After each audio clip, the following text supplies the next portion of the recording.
Graça e paz. Eu peço a Deus que Ele continue te abençoando como já está te abençoando grandemente. Hoje nós vamos falar sobre a parábola do filho pródigo. Mas antes, eu quero orar com você. Abaixe sua cabeça onde você estiver. Pai, eu quero te agradecer porque o Senhor tem nos abençoado. Em meio à dificuldade, o Senhor tem nos orientado e nos capacitado. Então vem de sobremodo sobre as nossas vidas e nos capacita e nos trata. Vem sobre os nossos corações, em nome de Jesus. Amém e amém. Vamos lá? Abra sua Bíblia, acesse a sua Bíblia no livro de Lucas, capítulo 15, do verso 11 até o verso 35. Se você não conseguir abrir, então pelo menos me escute. O texto diz assim: E disse, um certo homem tinha 2 filhos, e o mais moço deles disse ao pai, dai-me da parte dos bens que me pertence. E ele repartiu por eles a fazenda. Poucos dias depois, o filho mais novo, ajuntando tudo, partiu para uma terra longínqua, e ali desperdiçou os seus bens, vivendo de forma dissoluta. E havendo ele gastado tudo, houve naquela terra uma grande fome, e começou a padecer necessidades. E chegou a ser até um dos cidadãos daquela terra, a qual mandou para os seus campos apacentar porcos.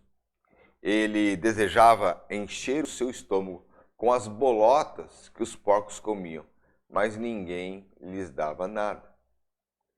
E tornando em si, disse assim: Quantos jornaleiros do meu pai têm abundância de pão, e eu aqui pereço de fome. Vou me levantar, irei ter com meu pai e vou dizer a ele assim: Pequei contra ti e contra o céu e perante de Deus. Já não sou digno de ser chamado teu filho.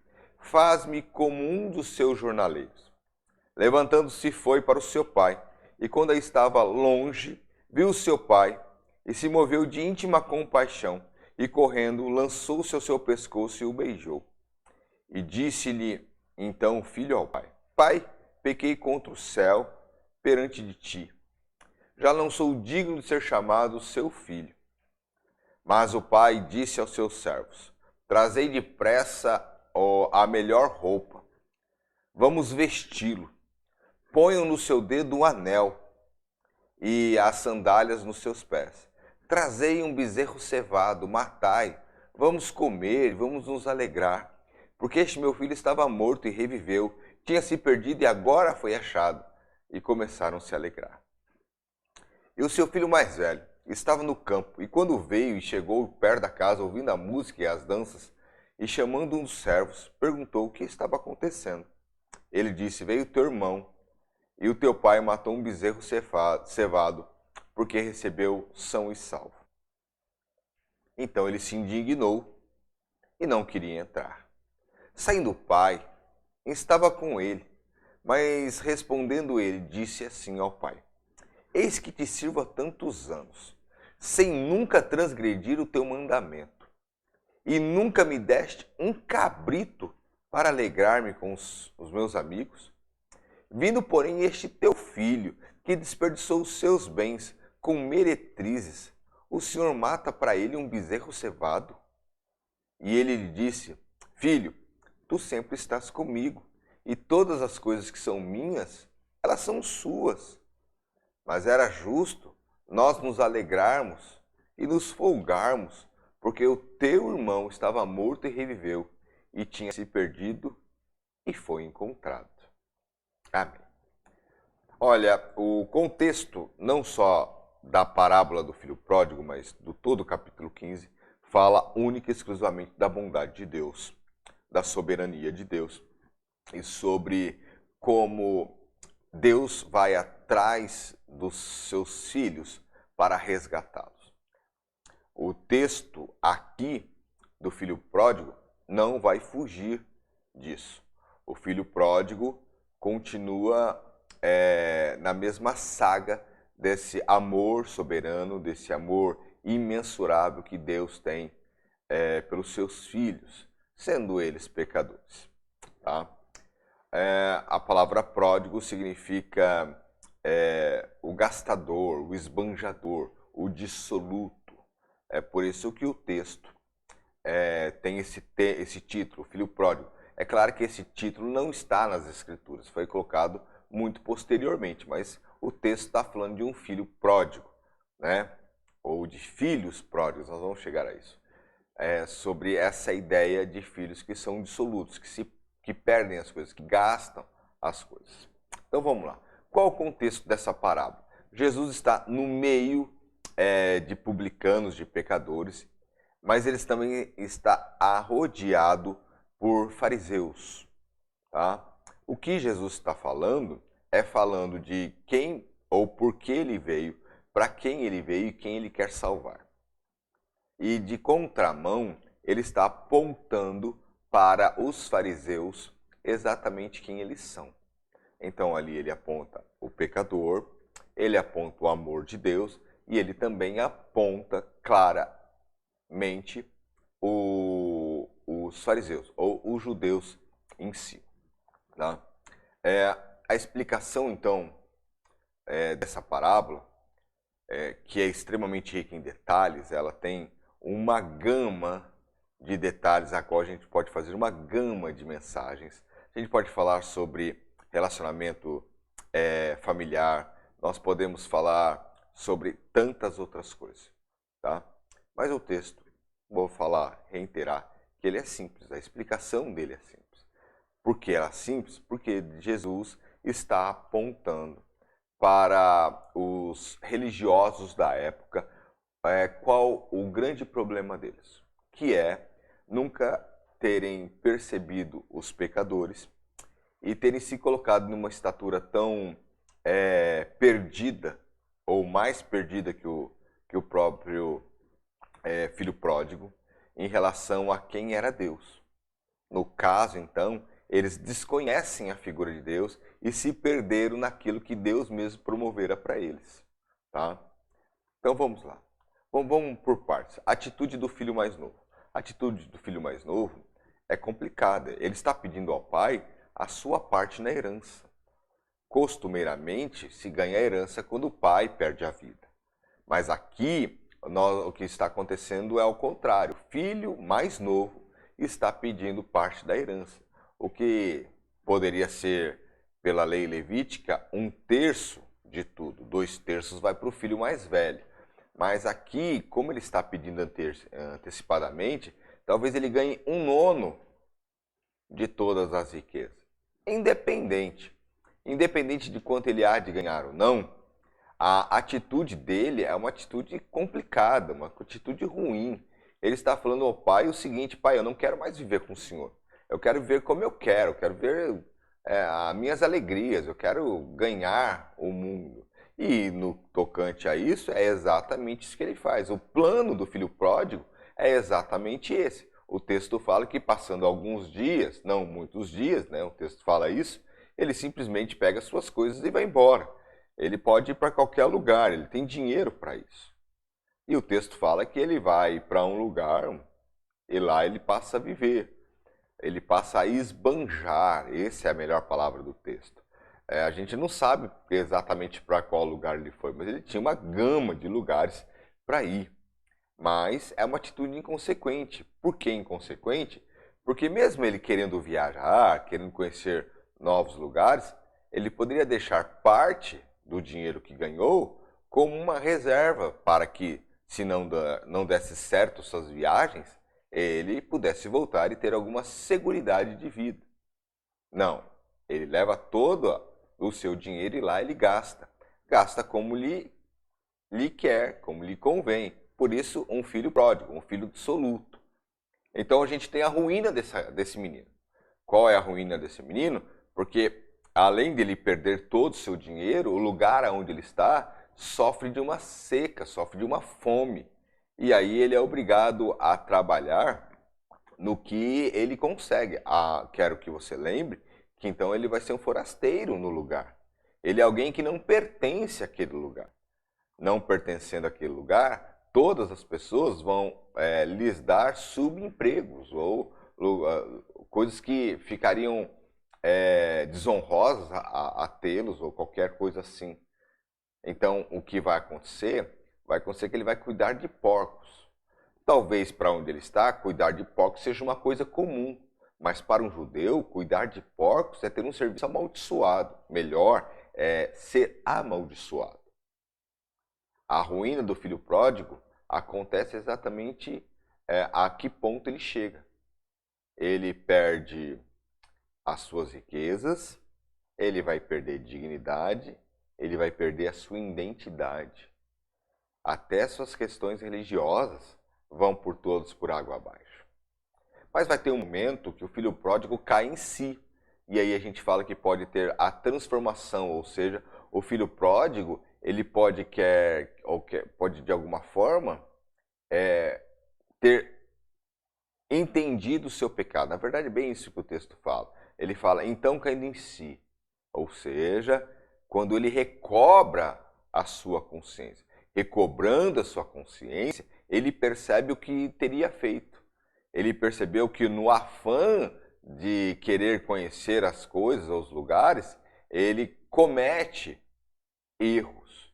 O texto fala sobre cometer um pecado. Ele fala, pai, pequei contra o Senhor, pequei diante do céu.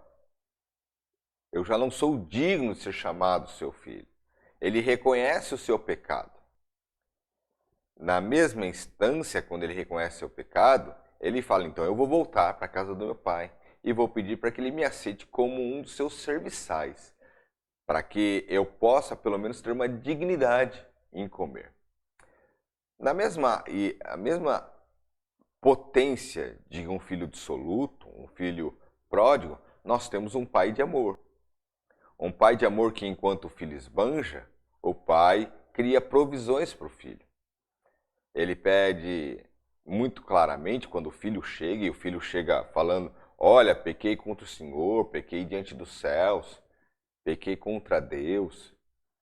Mas em momento nenhum o pai permite que ele fale, olha, não sou digno de ser feito seu filho. Antes que isso venha à mente do próprio filho mais novo, o pai já manda trazer as provisões que ele vem guardando desde o momento que esse filho saiu.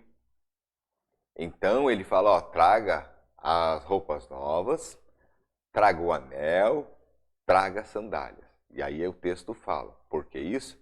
Porque eu tinha um filho morto, mas agora ele está vivo. Eu tinha um filho que estava perdido, mas agora ele foi achado.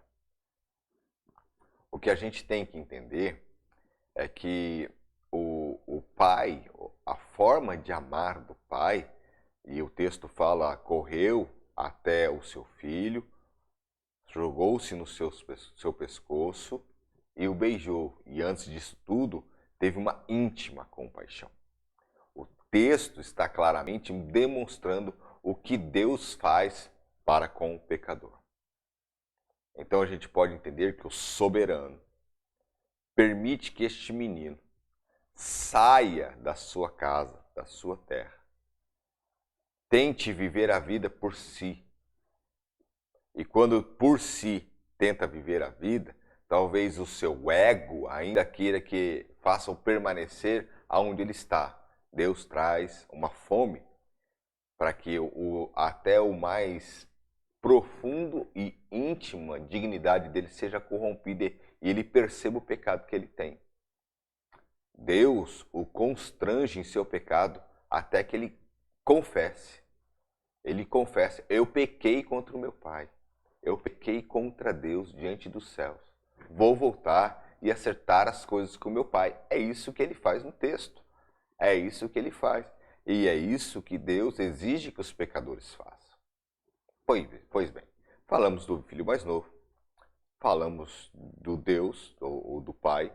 E agora a gente tem uma outra personagem nessa parábola, que é o filho mais velho. O filho mais velho representa claramente os religiosos da época, os fariseus. Porque, olha que interessante. Se nós temos um filho pródigo, dissoluto, que gasta as coisas, nós temos, na mesma intensidade, um filho pródigo, que tem todas as bênçãos do pai perto dele e as gasta.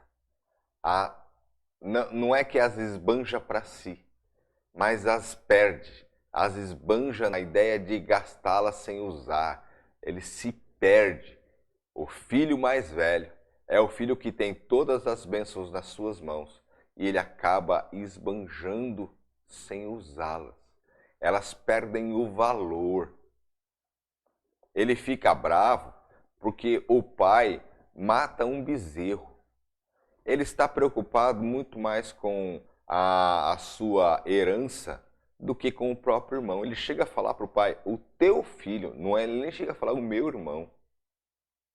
E se a gente parar para pensar, quando ele fala assim, olha, há tanto tempo te sirvo e o Senhor jamais me deu alguma coisa. Se nós estamos falando dos judeus da época, e esse judeu, esse irmão mais velho, como representação dos fariseus, dos religiosos da época, está falando, o Senhor nunca me deu nada.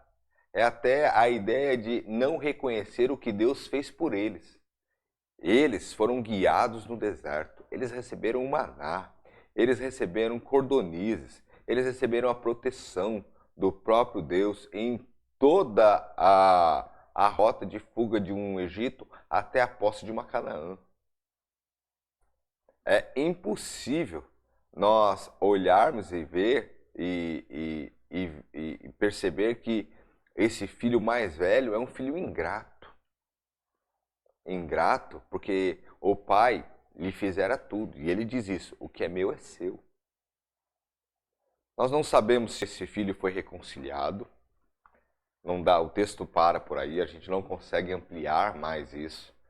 Mas o que a gente consegue entender são as figuras dessa parábola maravilhosa. Então, a gente pode tirar algumas lições. Talvez a primeira lição é que Deus trará de volta e vai se alegrar com a conversão dos pecadores, que é operada através da ação do Espírito Santo. Em segundo lugar, Deus nos convida a refletir sobre qual tem sido a nossa posição para com os perdidos. Em terceiro lugar, agora falando de relacionamento com o pai, a parábola do filho pródigo nos leva a fazer algumas perguntas, do tipo, como estamos nos comportando, se somos como o filho mais novo ou como o filho mais velho, se somos ingratos ou só somos dissolutos. Em quarto lugar, a parábola nos traz um grande alerta, que é impossível não falarmos sobre o que ocorre com os dois filhos. A parábola, então, vai terminar com o filho mais novo dentro da casa, participando de uma festa. E, por outro lado, a parábola vai terminar sem mostrar o fim do filho mais velho. Se retornou para casa ou se embirrou e sumiu. No texto, e ele é muito propício, ele mostra claramente o amor de Deus para com os dois lados. Um lado que se alegra com o pecador e o outro lado que tenta reconciliar a humanidade de um religioso e se alegrar com a volta de um pecador. Eu e você, frente a esse texto, temos que nos identificar com um dos dois lados. Então, agora eu deixo para você, que você possa refletir, que você possa pensar, que você possa se fortalecer nesse texto. Que Deus te abençoe. Quero orar com você novamente. Pai, vem sobre os nossos corações. Vem nos fazer entender que o Senhor é esse Deus amoroso, Deus de paz, Deus de amor, e que nós temos que, pelo amor do seu Filho, buscar as vidas e falar da tua boa nova a todas as pessoas. O seu Espírito Santo irá constranger. O seu Espírito Santo trará para o Senhor aqueles que são seus. Mas a nós, não nos deixa intrigados ou birrentos como religiosos, mas nos deixa alegres com a conversão de pecadores. Vem sobre os nossos corações. É o que eu te peço, em nome de Jesus. Amém e amém. Amém. Que Deus te abençoe, que Deus te fortaleça. Fique na paz, um grande abraço.